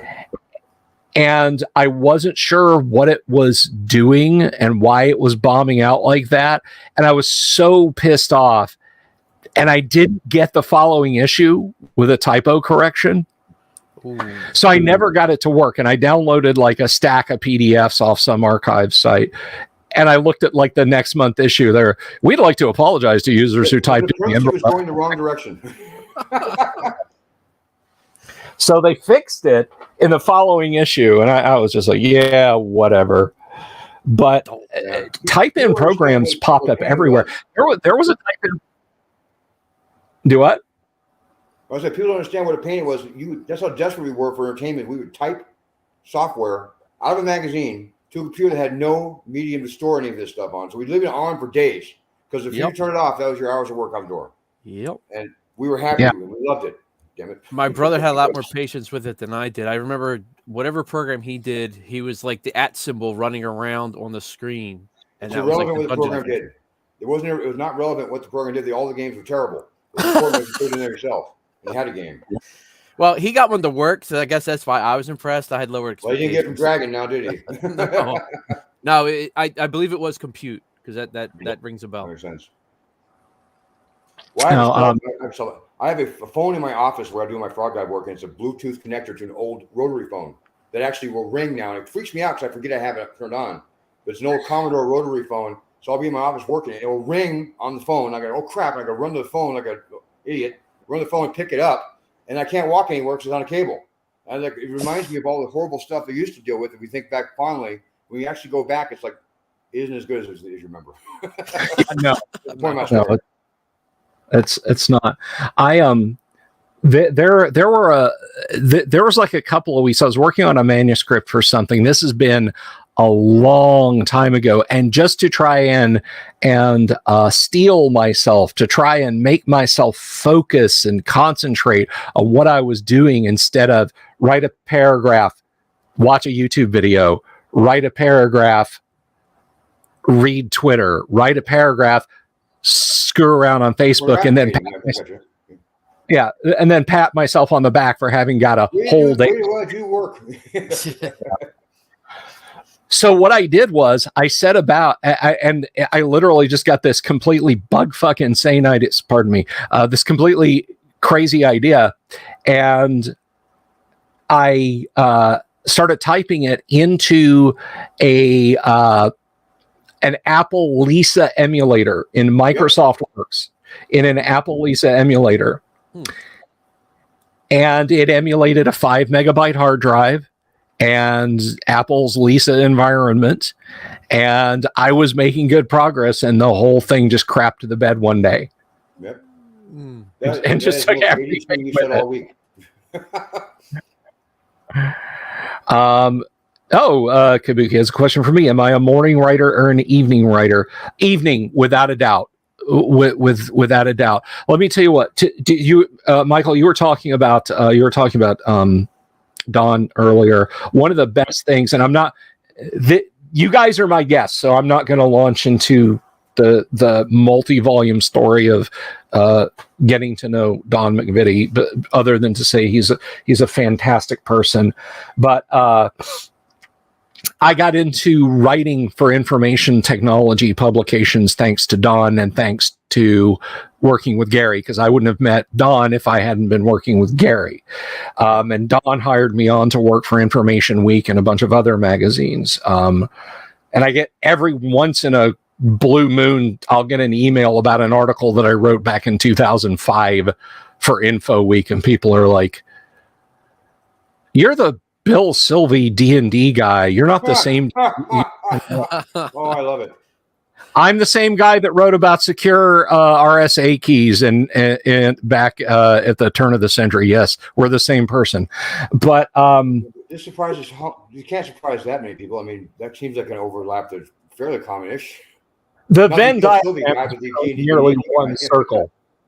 Yeah, the Venn diagram is very nearly one circle. But Don, when you write at that level, you have deadlines. You have capital H, capital D, hard deadlines for finishing things.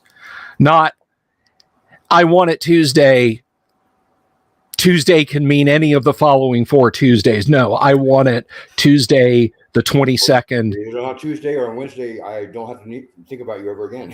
Those deadlines were serious because you had to hit your press. You had to actually be there before. People expected the magazines in the mail on time. I know it's crazy to think about, but they did. Yeah. Email. So, I will show them the communicator in just a second, Volcano. But anyway, so, I'd realize that I had pissed away like 10 or 9 days and change of work time, and that Don wanted a 3,000 word white paper on virtualization at noon on Tuesday. So I would just enter this Zen state of panic and write the thing and send the thing. And then he'd come back and say, this was brilliant. This was amazing. Thank you so much. You hit it out of the park. Our clients are so happy. And I'm just like, So it's always late at night and it's always up against a deadline that I do my best work. I hate it. My wife hates it. My wife despises it because in the run up to it, like the 3 days before it's due, I am having complete full on hugging my knees, sitting out here in the office, panic attacks, because I know that I'll never be able to finish it on time now. I've just wasted all my time. And I wrote the last things that the most recent, I hope it's not the last things, the most recent things that I did for Dawn, I wrote them all during a hurricane. We had that bad hurricane blowing over us. We never lost power. But I just watching your shorts during that time. You were doing the short reels.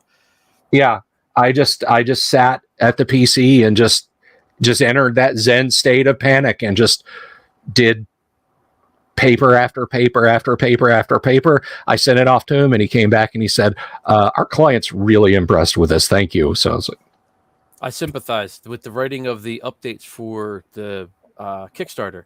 When I first did the first 4 or 5, I did them ahead of time so that once it launched, we had, so many ready to roll as we hit different stress levels.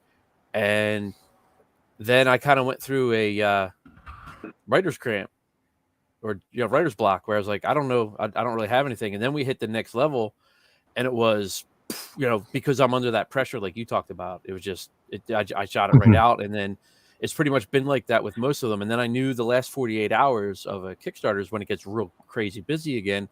So I did write a few last week or over the last week, getting them ready for basically yesterday. And then we went even faster through those. So every single one I've written has been pretty much, right under the gun. Like, oh, we just hit 26,000. I got to finish this one that I started. And what I love about these, they're all fun stretch goals. They're actually content getting made by we have a content committee to expand on the content in the book in a way that it's fun and interesting. And I think that makes it a little bit easier to write those. But frankly, I don't work too hard enough. You need to work more. So that's it. No more laziness for you. 5 of those a day is not enough. More. Faster. I'll tell you this, at the risk of being prosaic, I know a guy who writes fantasy stereo instructions being prosaic, but at the risk of being prosaic, and I think both of you guys will agree with me, and maybe the audience will too, I don't know, the best and hardest steel is forged under the hammer. Yeah. When you bring that hammer down enough times, you get the best steel. I don't like it. It's a lot of work, but it produces the best. So I hope that answered your question, Kabuki. I know that Bill Webb would agree with you, but he would see the hammer being January of this year. And we survived it being more forged steel because it was a long month of being in business to have to deal with it.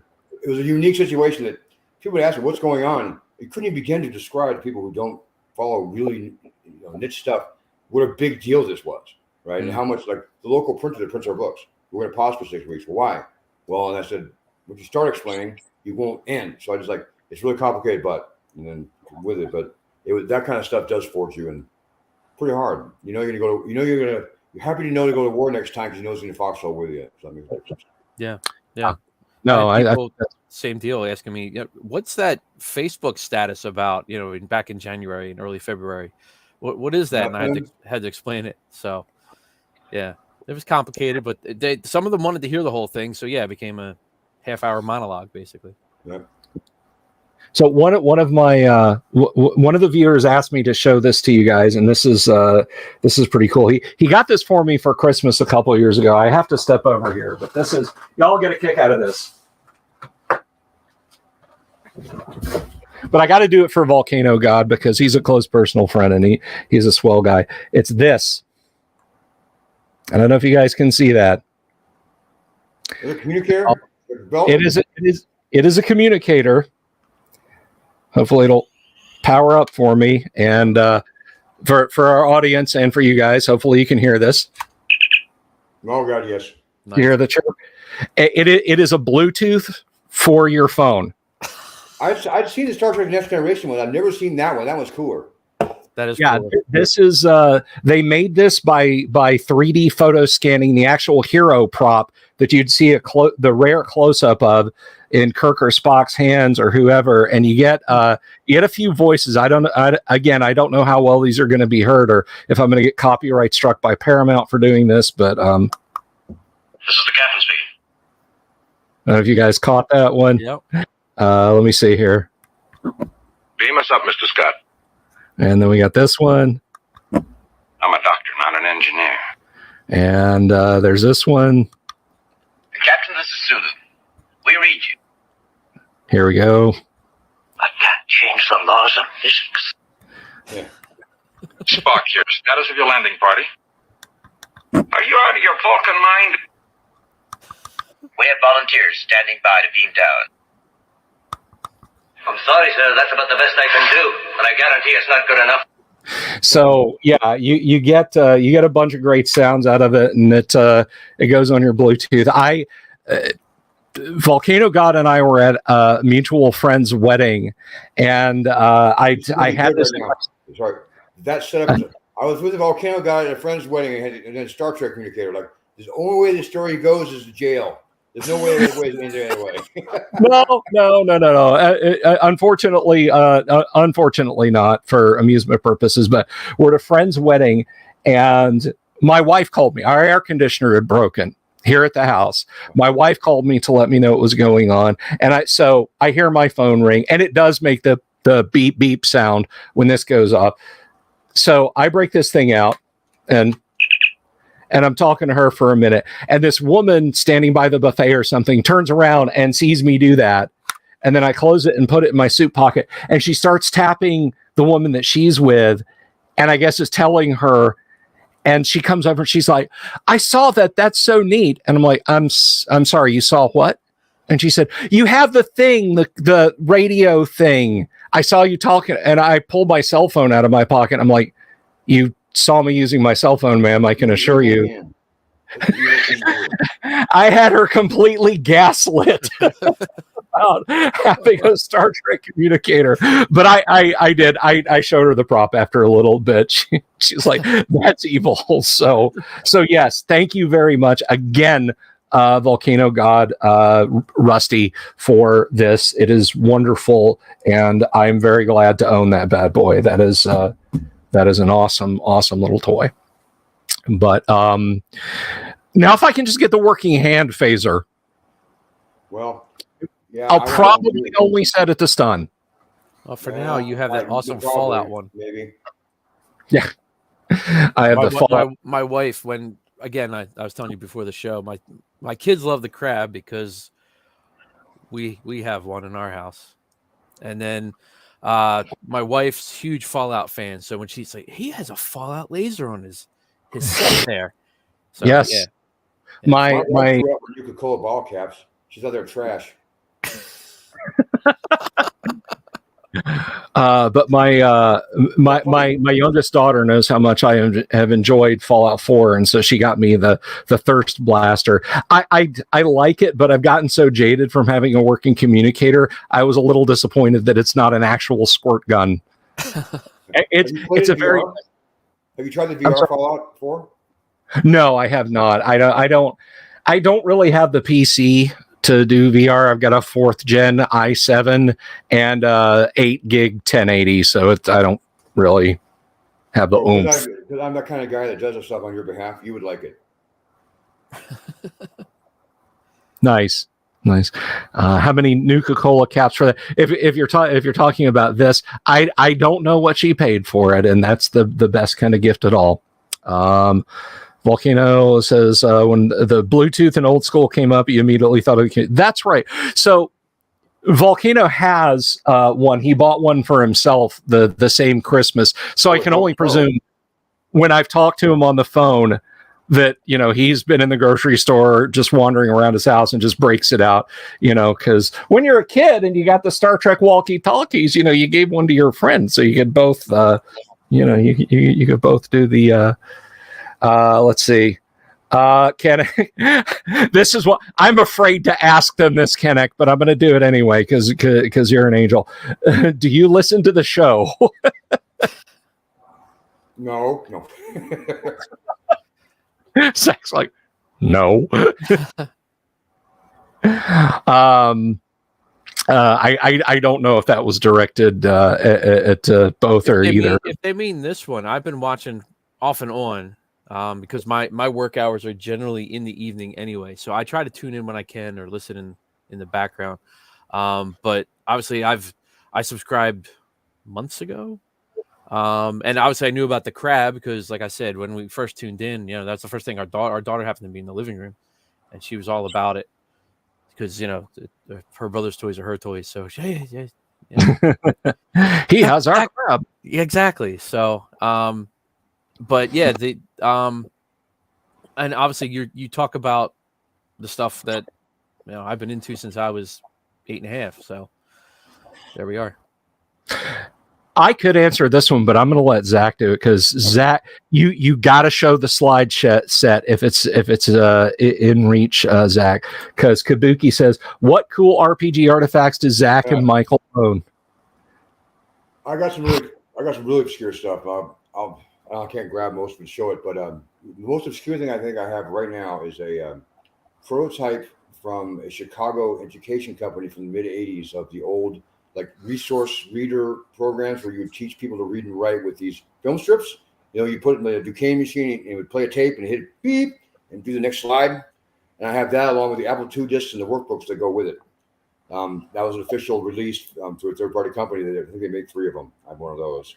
And then I have, I don't have a brown box, but I got a couple of the white boxes I like and I'm proud of them. But I think my favorite things are all like the Toys and the Ephemera or foreign editions. And I got a pretty good, nice foreign edition of Battletech from Hidden Hebrew, and some really foreign. I was hearing another word. Foreign. Well, and then other than that, 2 syllables. Two. I have some things that are cool that I don't look at much or aren't valuable. Like I love my new Kool-Aid D20 that I got online. I mean, I just I collect more obscure. I have some manuscript stuff, but the coolest things ever are when you get a Dungeons & Dragons Japanese intro D&D pamphlet, and it's all anime style drawings trying to explain to other Japanese people what role playing really is with Western themed adventures. And you do it in Google, you translate your phone, and you've never been more entertained for a week. I got to tell you, I unabashedly look. I love good art. All right, good art is good art. I don't care where it's coming from or what. I can repurpose good art and show it in my OD&D game if it came from a 5e thing, and I think it fits. The art for basic D&D, the Japanese releases of basic D&D in the 80s, is magnificent. And there are PDFs of Japanese basic D&D floating around out there, and they're worth your time to get. It's just really, really cool. They have miniature painting guides that were official TSR releases in Japan, and they're terrible miniature painting guides, and they're even weirder when they start to explain what it is you need to gather before you start painting miniatures.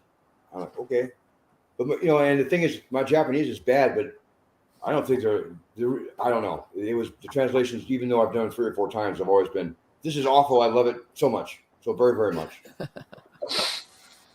That was another, and I don't know how true this is. I've always kind of spoken it as a truism, but I think it is. Maybe you can shed some light on this, having your fingers in the ephemera pie, as it were, or Michael, if you know, feel free to chime in.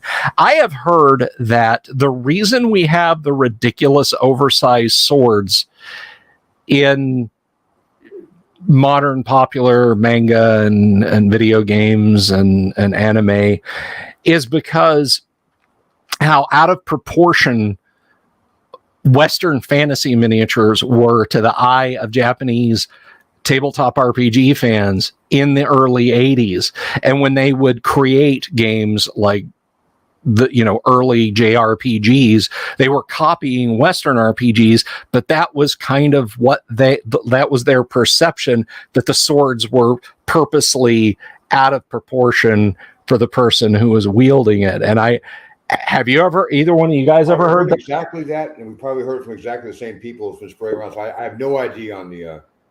Yeah, that tracks with what I've heard as well.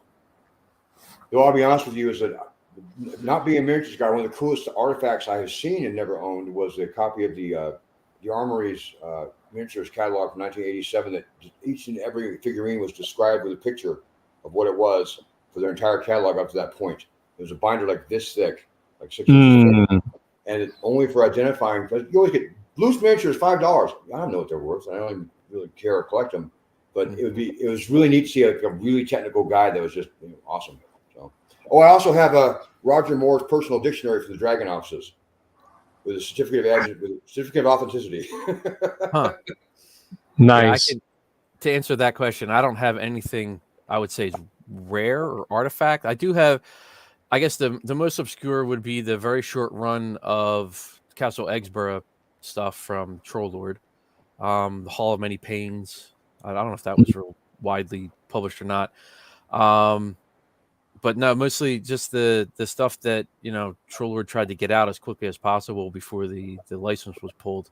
So I have that stuff, and then the Free City of Eggsborough itself, or Free Town of Eggsborough, that came out. So that's probably the most obscure, wild, valuable thing I have. I don't have anything much wilder than that. I guess the Legendary Adventure game, since that's also out of print, I got from the Heckaforge, and then Troll Lord when they published it, I have their line of it as well. Never got to run it, only because my brain at that time when I got it, so 2006 to 2008, I couldn't wrap my head around it, because I was still trying to un-3E my brain, go back to AD&D. Right. Return to Monkey. No, I got piles of stuff, and you did too, probably. You got like the three, like the World Builders books and all that jazz when you started working on the Iggsburg stuff. The Trolls sent you all that. Yeah, it was mostly PDF, and then I printed it, because I guess that's probably the most obscure would be the stuff I printed from the Troll boards, so that because at that time I would do my work downstairs and the PC was upstairs, and I didn't have a lot of space to write at the computer desk. So I'd print everything out and then run downstairs and work at the table and have it laid out what I needed. That way I could quickly reference whether it was maps or Gary's Bible of information to Eggsborough. I had it right there to reference, and then do my own writing as I was filling in the blanks of Rivergate.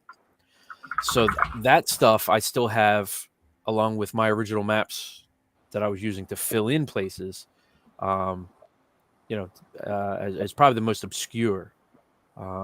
So yeah, if ever I were to finish that and Frog wanted to publish it, I don't know where to put it, but there could be a Rivergate inserted somewhere. You can figure it out. Well, yeah. Get busy. Try all this laziness. I'm not talking.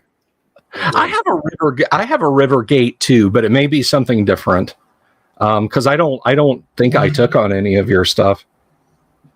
I'd have to look. So, yeah. But no, I got the. They sent me all the hardback books. They sent me the Iggsburg book, and then the Gygax World Builders, and so on. And the funniest thing that happened with that was Gary had tapped me to work on modules for Legendary Adventures, Okay. He's like, okay, you're coming into the finish on this, and I need people to work on Legendary Adventures. Would you like to work on Legendary Adventures? And I was like, absolutely. No. I'm sorry. Of course you did.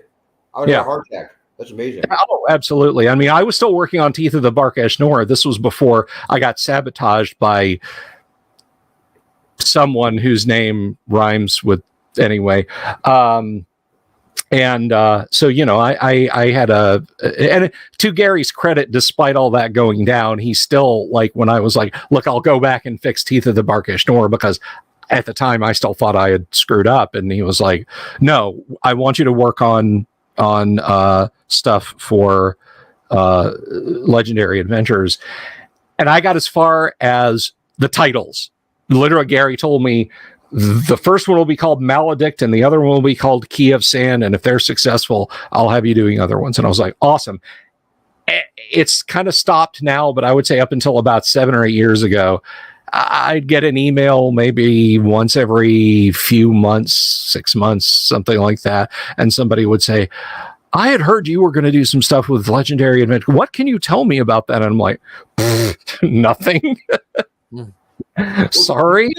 We just published an Acropolis. That was one of theirs they'd done. Gary had done. And inside of one of I looked it up online. They were going to do a computer game for it, an actual computer game. And there was an ad for it. And I did not know that at all. And usually I'm coming to the point where, not because I'm smart, because I've been here so long that by osmosis I hear most of those things, but that was surprised me. I just did not know that they had considered doing so. And the game was past. It's a past, like, I think so. Stage, like, it's in a serious prototype. And I love the adventure. It probably was great. Well, it would have been great if they'd programmed it correctly, I guess, but I would have loved it. Yeah, I think there's a lot of things from that period, and I think Gary was, rushing to get things done, and I feel like if stuff had a little bit longer to cook, and if maybe certain parties had stuck to their promise of being, the biggest gamer chick in the world, we might have actually seen some of that stuff come to fruition. But the less I say about it, the less likely I get a cease and desist letter in the mail. Not to imply that anyone we might be talking about fictitiously is litigious in Minecraft, but no. I'm kidding. I know you're. He's litigious. Yeah. But yeah, that's like I said. Hopefully, I can make the stuff see light of day, and maybe my friends over at Frog God would be interested in having some of that stuff go out. But I'm not gonna. You have my email, right? I'm not gonna make a call out of it. Do what? You have my email?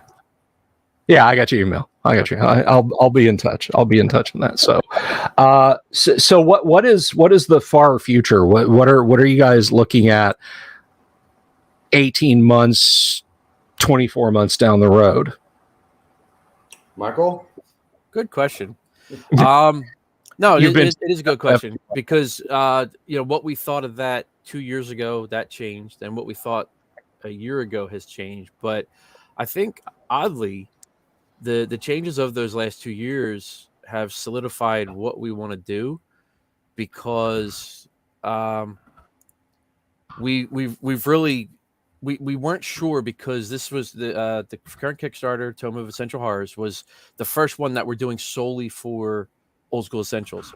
So we weren't sure how the Old School Essentials crowd was going to take to our first real foray into it by itself. We did Whisper and Venom and a couple of others as both 5e and Old School Essential titles, so written for two systems at the same time.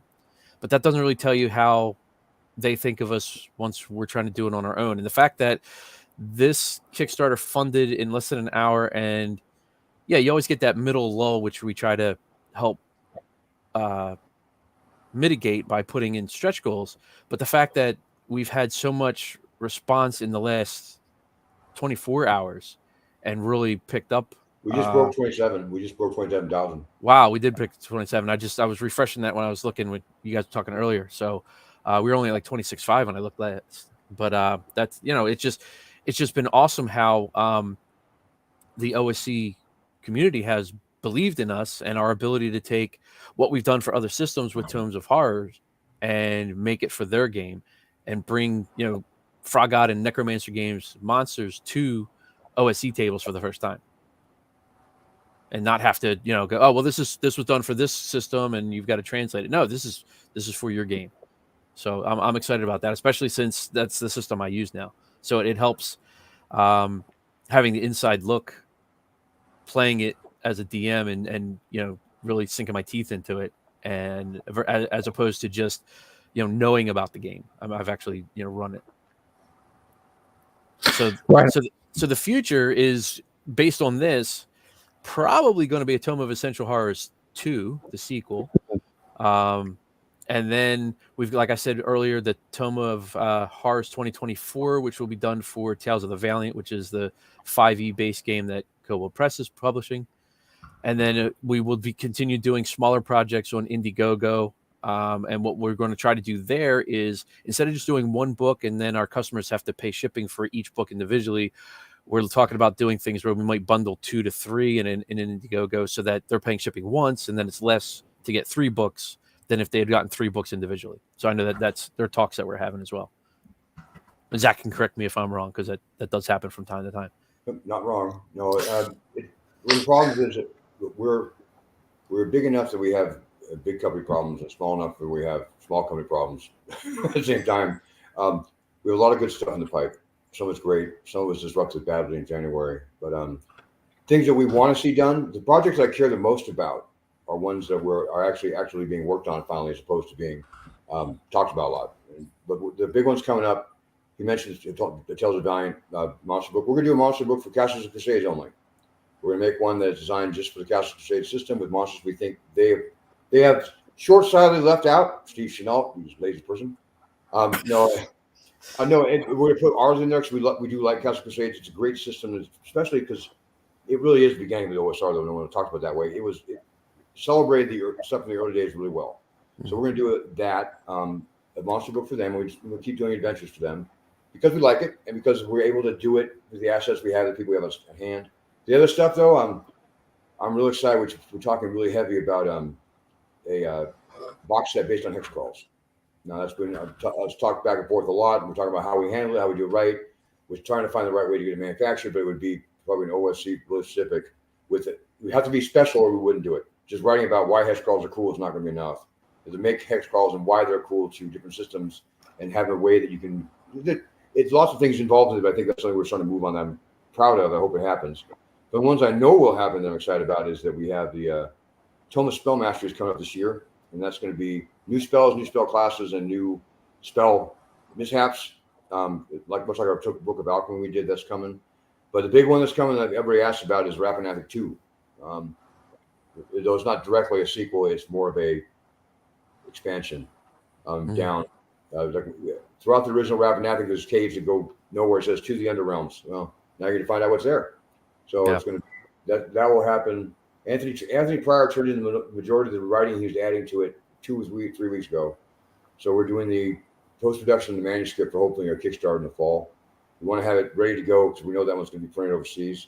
So we want to make sure we can minimize the tail from the end of the Kickstarter to the beginning of another one. So that's our focus has been to push more of the work up front. And that's one of the big ones we're doing that with.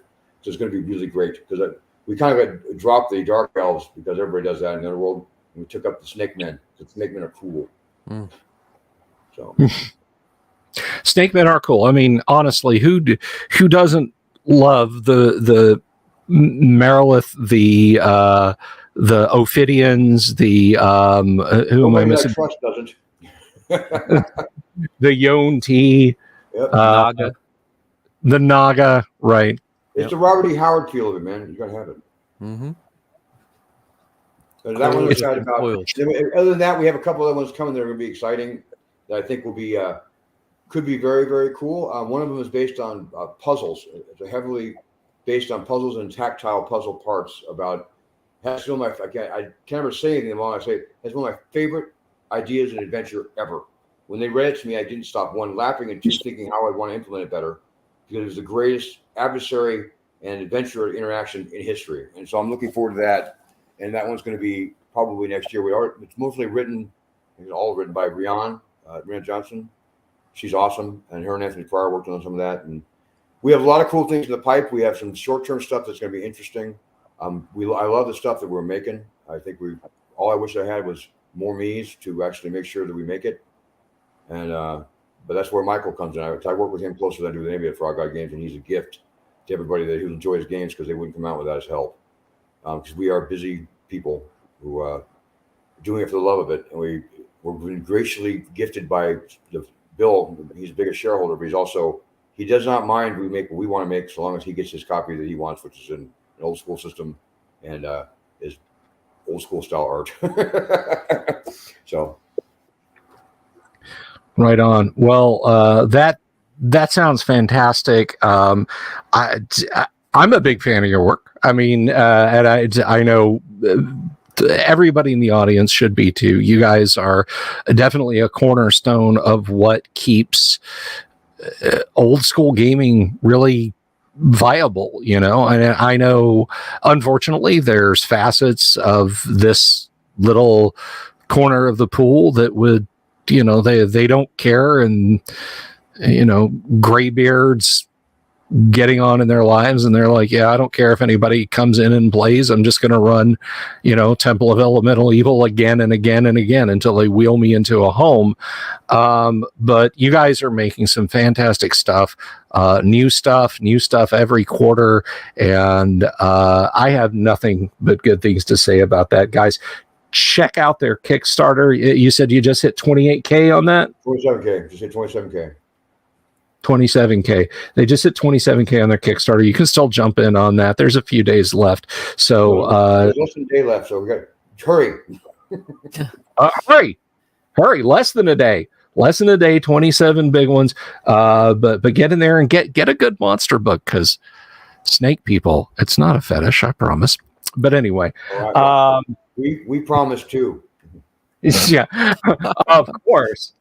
But anyway, I want to thank you guys both so much for coming on the show and hanging out this evening. I really appreciate it. And hopefully you didn't learn your lesson and you'll come back for another one. I mean, invited first. Well, I mean, of course you're invited, you ding dong. Of course you are. But both of you guys are. I love it. Awesome. You got it. You got to have the slides and the Apple diskette to hand next time. So next time I'll film we have a separate building that I go to my office is at, where we do some of the Frog God shipping, but I keep all my computers, and I got some wild treasures. I'll be happy to show them to you. Good. There you go. Good. I think that'll be a lot of fun. And Michael, I mean, you're included in that, and any other fun. Listen to it all the time. You got to hear all about it. I'll just come to sit in. That's fine. I have to actually deflate before I can start working. So he's got to listen to all the nerdiest of the computer nerd. And his poor guy. He deserves something he does. No, I come from, as the question about Auto do earlier. I'm apparently deprived, 80s deprived. So I will come and just, with big eyes, look at what you're showing off and say, yeah, I was very deprived in the 80s. That's how I just justify it too. That and just pure greed. Yes. Right on. So with that said, gentlemen, I really greatly appreciate your time. Audience, you guys were great. You had some fantastic questions, and I hope they weren't too annoying and they didn't ask anything that was too inappropriate, guys. But regardless of that, thank you again. World War 2000, World War Europa really bothered me. Bill, I'm sorry, but that really offended me. I'm just glad it was. I'm just glad it wasn't over. That it wasn't over. Me using DOSBox to run Dungeon Master's Assistant. I've already forgiven you. I'll try to find a Sword of Aragon picture for next time. All right. It's awesome. All right. Thank you again, guys. And of course, as we wrap up, I ask my audience this question night in and night out, and no one has ever given me an answer that is sufficient. And that is, have you seen my owl bear? Have you seen my owl bear? No.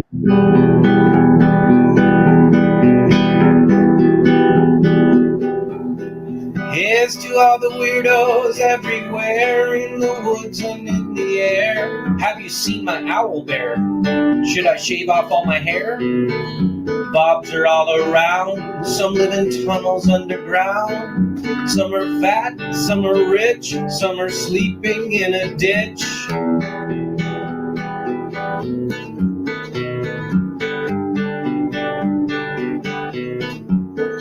Can you ride a crooked horse without a saddle way off course? Naked as a toad, all the way to Smoky Joe's. Have you seen the little creep driving fast in his little green Jeep? He smells like fish and brandy, but his rotten teeth look dandy. Take me to the show, I don't care if fast or slow. From action flicks to dancing dicks, just take me to the show.